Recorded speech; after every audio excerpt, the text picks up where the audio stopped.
Hello everyone.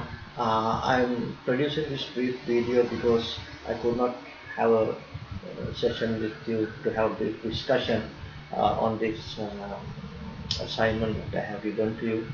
Uh, it is in fact going to be an in-class assessment as I explained to you earlier, and the document is already available in Canvas. So why we give this assignment or assessment brief beforehand is for you to get ready to do this in-class assessment effectively. All the tasks to be done is given here, and the scenario, background information, etc. are given here, so that you know the kind of things that you will have to do during this assessment. Why I say kind of things is because what we have not given is the model that which we will only make available to you during the in-class assessment. Um, However, since the tasks and background information is available here in the document, which is available in Canvas, you can prepare yourself to attempt this task effectively. The aim of the assessment is to challenge the knowledge and adoption of emerging practices of quantity surveillance supported by advancement of information technology for value creation of built assets. Now, we primarily focus on utilizing BIM technologies in construction in terms of information technology advancements in this assessment. So this will be a 3 hours time controlled assessment which you will do in the lab, and the learning outcomes which we will test through this assessment are your ability to evaluate emerging practices of quantity survey in relation to design, environment and performance considerations, and that praise the use of information technology to support all of quantity survey throughout project life cycle. So you must show through your presentation of report that you will be preparing as part of or as this in-class assessment that these learning outcomes are achieved adequately. Marking criteria is given. The overall marking criteria is given to you here, and these marks are subdivided into each tasks. There are 4 tasks. Therefore, these marks are subdivided, and you can find those in each task how they are subdivided. And the professional presentation of report is given 10%. And why we talk about professional presentation of report is that you are supposed to present this report in a format that you would have presented to the client. Um, so that I will look for. You can have a cover page including your student details as a regular assessment page, and then you can have the second cover page showing it to be a report submitted to the client given in the document, and henceforth you can start your text, and the page limit only covers your item. It does not include the table of contents for the power page, uh, and the references. Those are excluded from the page count limit given. The brief is given, and before I go talk about brief, I will talk about addressing the professional presentation of report, the 10% marks aspect of your report. Basically, you should give a good introduction as this report is a professional submission to the client. It is also good uh, to include the meaning of BIM for this project in this early introduction paragraph, because it is something uh, important that we address here as a project also, because the client wants to do it using BIM. Basic things I will look for the professional presentation reports are, the table of contents is to be there.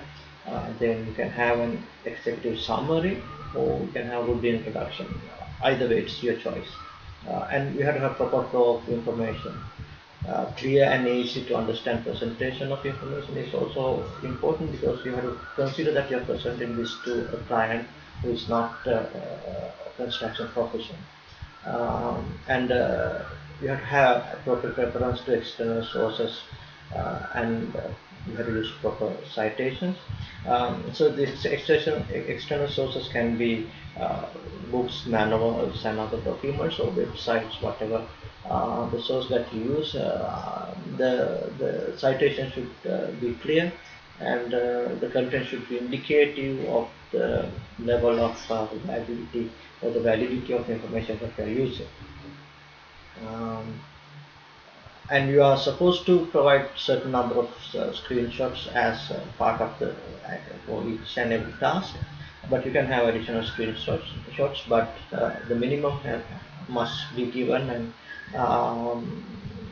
you have to use clear screenshots to communicate what you want to communicate. So you need to therefore place the full screen. Probably you can use the something like snipping to get the cropped area, a part of your screen, to into your report. So you can do it either way. You can use a snipping tool to have a crop and copy paste from there to your document, or you can take the full screen and paste it to your document and crop it there. But the first method might be better, because it might give a better quality image. Um, I will go through this document completely, but I will only talk about the important aspects of it. Um, you have to complete each of the tasks, so you have to present those in the report in appropriate manner. It need not to have the titles or headings as task 1, task 2, but if you like, you can have. So you can think of how to do the presentation of your report appropriately. Uh, for the task 1, the things I will look for is or are the important things I will consider in terms of giving you the mark of 20% of the total marks allocated there. Ability to use the model 5%, likewise it is given there in your um, assignment. Uh, so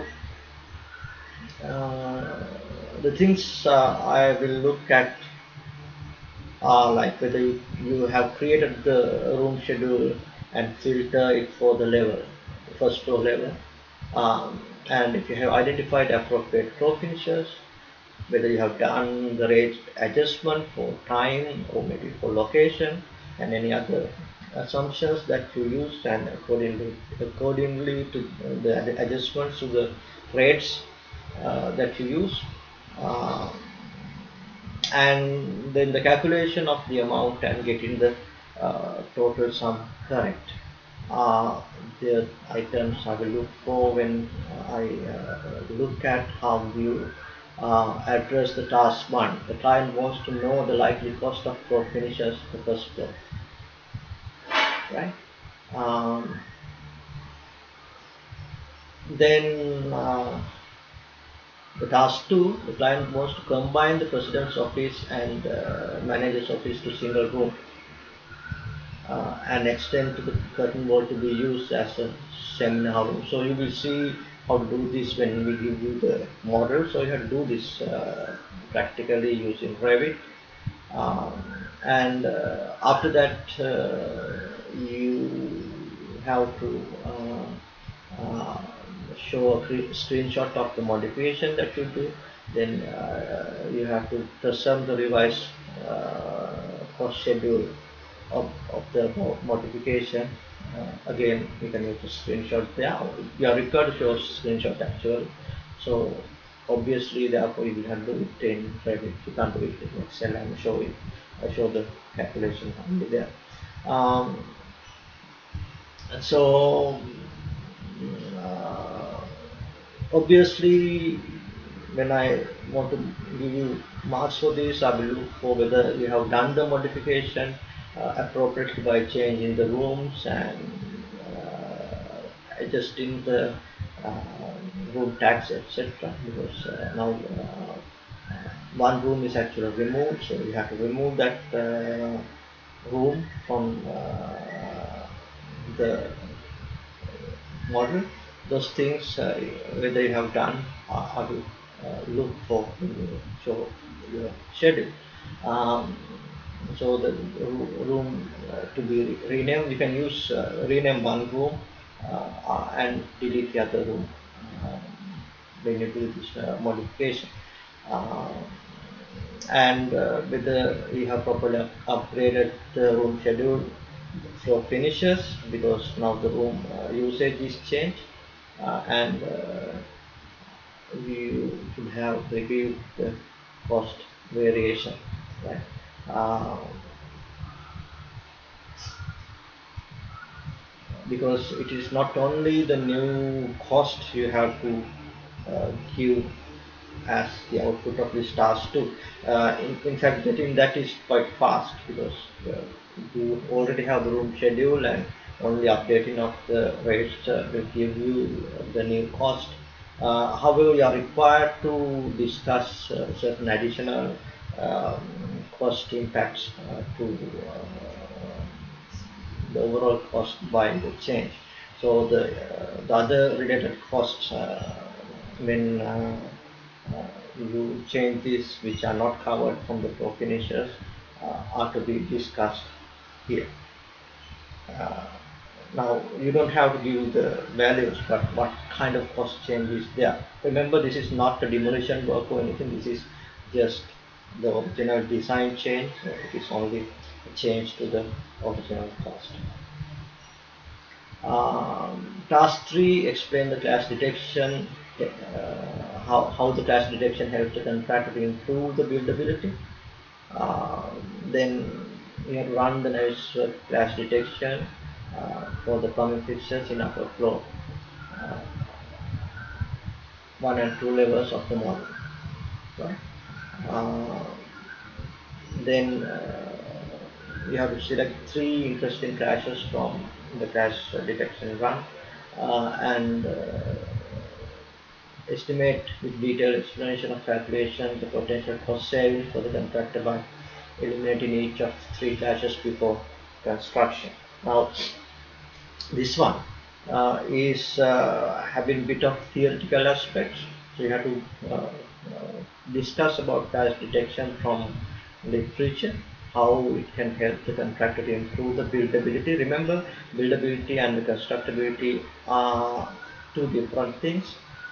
Constructability is quite technical and objective. You don't consider who will be constructing, etc. But if it is uh, technically possible, we say that it is constructible. However, when we talk about buildability, we consider the ease of construction by a particular builder or uh, prospective builder. Therefore, it brings in other features that is related to the builder, because it's builder's concerns, um, ease of access, his technologies, etc. also can be counted in. So how a BIM model would help the contractor to contribute to improve it, or help the designers knowing the capabilities of our builders, how to improve the buildability is the area we should be discussing. But need not to be a very detailed discussion, because it has few other aspects, and the marks allocated for this is not very high. So don't spend too much of time on describing or discussing about clash detection. Give a very brief description about it. Um, then to do the clash detection, you can refer the video I had shared with you. Uh, it is not the exact class detection that you'll be doing in the class assessment, but it is something very much similar, which I have shown in the video. So follow that, and you can use the sample model I had given you earlier to try out. And like, don't expect the same classes to be there in the new model that we will give you for the assessment. However, kind of go through all the clashes that you get to figure out three interesting clashes, because if you have an interesting clash only, you can discuss about its impact, and don't select the same clash three times. Select three different clashes uh, and discuss the variation, or not the variation, the costs, which may also part of variation that can that could have occurred if its crash was not detected now, but detected only during construction. Remember, some crashes may not have additional costs during construction, but some clashes may have additional costs. So you have to first identify that and then discuss about it. You have your rough cost indication of additional cost that would have occurred if the crash was only detected during construction. Now remember how you should approach this is because now, since we do BIM, we detect this crash now. If we did not, or if we hadn't done BIM and went up with the conventional method and had not detected that during design phase, what the cost could have been. Got it? So you show the cost saving that you get now because you use BIM. So it is simply showing the benefits of the abilities of BIM, which we here identify. One of the abilities is the crash detection. So because of crash detection, what are the benefits that BIM brings into our construction project? So that is the whole idea of task 3 that you will be doing, right? So when I look at your output, I will see whether you have done the clash detection correctly, selecting appropriate levels, and then the plumbing fixtures from one side and the building from the other side, and whether you have reported three interesting clashes, one or two clashes with good screenshots. So you have to rotate to see or look for a better view of the clash in the clash detection part of it. And then I will look for how you have discussed the what if situation if the crash was not identified now but only identified during the construction.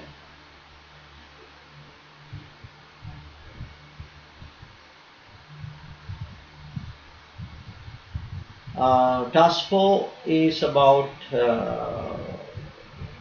management part of wind projects.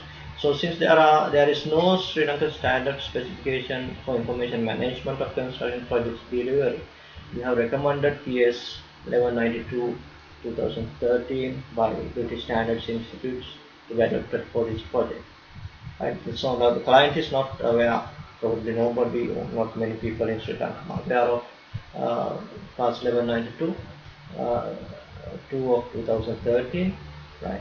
So this task is to give an introduction to this and explain how you can use it use it for the management part or information management part of the project. So the marks are divided into two: 10% for the description of past 1192 to of 2013, and the second one is for the review. Because it says that write a brief report explaining what PAS is and how it can help the client assuring proper information management during construction project delivery phase. So it is capex phase, not the operation expenditure phase, right? Uh, for this, you can basically use the document itself, which has a lot of information that you can directly use for your access assignment. Um, However, you have to have some flow of information, like you have to highlight the information, like importance of knowing why we do BIM, and the need for a clear guidance on how to do BIM, and you can introduce this class as the one of the good solutions for that. Um, and like the basic introduction is actually is there, and I have shared another video on this document which also has that introduction, uh, and you can use that, and you can go through this document and uh, start discussing about it, or introducing basically introduce this document using the document contents itself, because it's very clearly given what it is and how it is produced and what it does and how to use it, because it does not recommend you to use the document alone. It recommends many other things to be brought in, other linked document to be brought in, to be used. So that introduction is already there in the document, and you can, as I said, you can watch the video I shared about the document. That will help you to do that part, the first 10% marks uh, part of the assessment, the basic description. So this is under marking criteria. You don't have to clearly separate that. You can have a proper flow of information. I will pick the relevant sections from your submission. Then you can continue to review how the document can help to improve or to manage the information flow or information exchange of the construction project. Uh, so that also necessary points are there in the document itself, right? For example, it has the this also there for you to explain where you are targeting as being delivery, but primarily you can talk about this diagram, which the information delivery cycle, um, because it offers a clear overview of information needs or requirements at various stages of capital expenditure of the construction delivery phase of the project. And you can introduce the diagram and explain that it is going to be helpful for you to identify various information delivery exchange related requirement throughout the project life cycle without missing any critical aspects of it. And it also give you all necessary information, definition, knowledge, etc. And say the document itself offers you a systematic uh, method on managing information by using EIR, Employers Information Requirement, PIM Execution Plan, uh, Project Information, Project Implementation Plan (PIP), Master Information Delivery Plan, and what is it? Then task team information delivery plan. You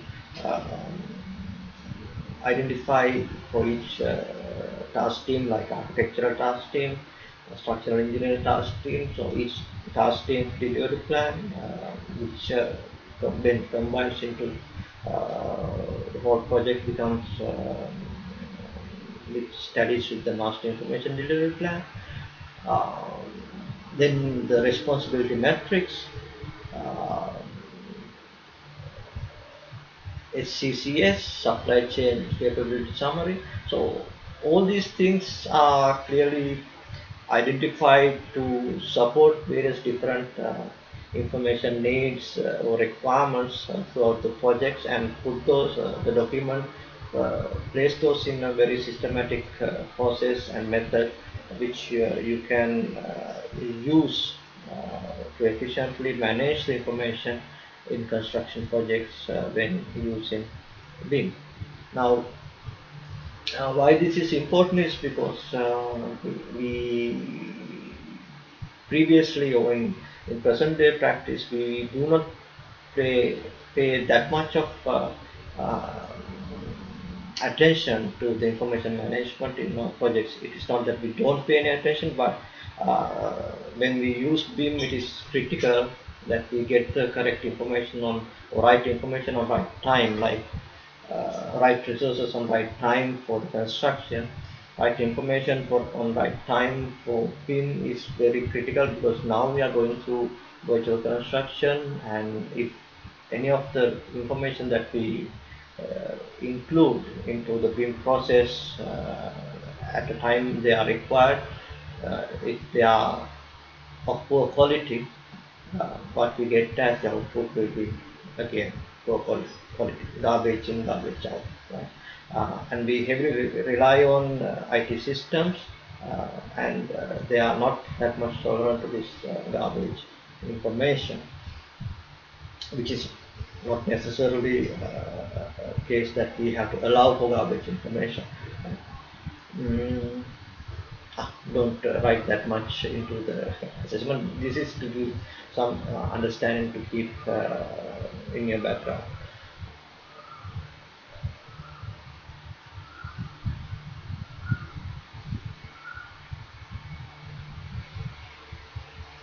Alright, so as you go on, you will find various other useful stuff. So keep those sort of recorded or highlighted to be used when you do your answer for the in-class assessment. Uh,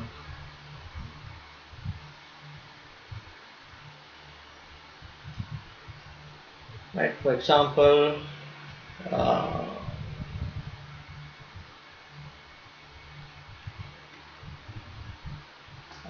it identifies information exchange activities clearly, right? Uh, and the parties to be responsible for those activities. See, uh, so this is helpful for you not to miss any critical information. These are supported by the contractual support that they recommend. Now, PAS is not a contract document. It is just a specification for you to how to do it. But the PAS recommends to use CIC BIM protocol, where using the BIM protocol, all the necessities of information management you can bring into the contract. and this pass recommends that, so you can use it also as a point uh, of usefulness of the document. Um, then the volumes is another useful approach that it introduces. Uh, Now volumes will help the design team to minimize the clashes uh, by allocating certain spaces or basically the volumes in the models to different disciplines or different parties which who are producing information, and this approach will try to or will sort of enable that the spaces are utilized by different parties and the clashes are minimized as shown in this image. Uh, Now, of course, the clash detection is there in BIM, but we should not be looking for just disregard possible clashes and wait for clash detection to find millions and millions of clashes which we are not going to solve that easily. Now, uh, the idea is of clash detection is to identify any clashes which are there, but BIM process requires you to minimize crashes through the design development itself. So the volumes are going to help um, in minimizing such clashes. And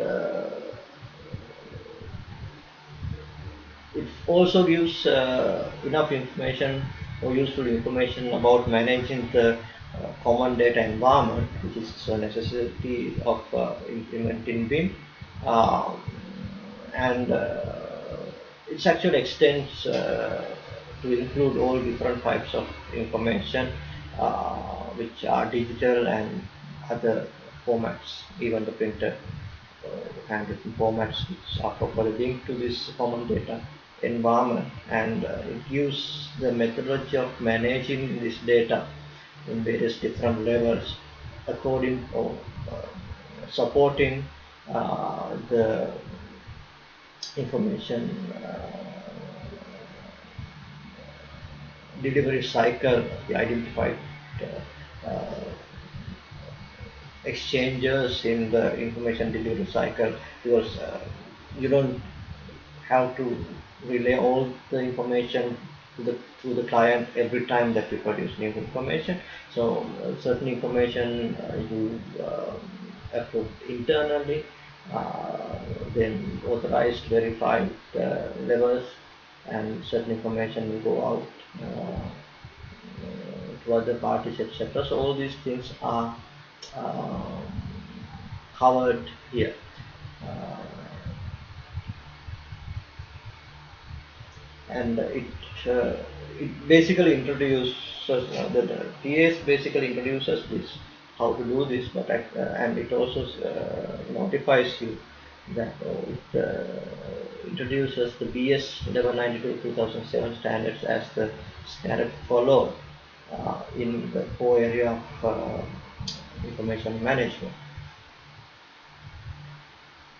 Remind you, this is not only for BIM, BS 1192 2007, it is for all different construction information to be properly managed. Mm, It also introduces the file and layer naming conventions, again following the BS 1192 2007 standards, and this is also quite important aspect for the proper management of information, because when you name the files and name the model layers appropriately, um, from these names uh, anybody can identify what the information is about, and what quality and who produce those, etc. And that is quite important because we produce millions of different information when we produce construction information, and naming those appropriate will help immensely help everybody who is working in this collaborative project. Uh, and Another important aspect is the levels of model definition, and that is also explained in the PS document. Likewise, you can find many useful um, information that can help to manage information during the project life cycle, construction project life cycle. Now, you have to elaborate these ideas a bit. For example, level of module definition, why it is necessary and how it is going to help. For example, uh, I explained to you the QS might receive a very well renderable complete model, but which is not actually at a later stage because the architect had used the existing elements which gives you a very good view, but it is at a very early stage of model definition. So how far the QS can rely on this information depends on those levels, and all the parties who are working should understand that. So the minimum levels of model definitions are to be defined because everybody would at a time will depend on other people or other parties information provided. So they have to be in the minimum levels when they produce. So for those reasons, it is important to have something like model definition to be clearer for everybody to the level of information they are to produce and the level of accuracy of the information others are producing to you, and both ways it is important because you have to produce those in such a way and others are to be relied to the level that are produced, knowing that they are produced to a level that is of a certain um, completeness. Likewise, you have to elaborate those points that you take from the document itself and discuss. So that is your input to the assessment. Uh, so it is not clear, it is not purely duplicating what you see in the document for your assessment. So I gave you some ideas on how to approach to this, but doing that is your task. I wanted to do this with you like this. I wanted to have this discussion with you at a time convenient, but due to the closure of the university, we could not have that session. And last week, university was closed because of the less support. So next week we will be doing this assessment. For that reason, I'm sending this video to you. Hope you got the idea of what to do. Right? So prepare yourself and do it well. All the best.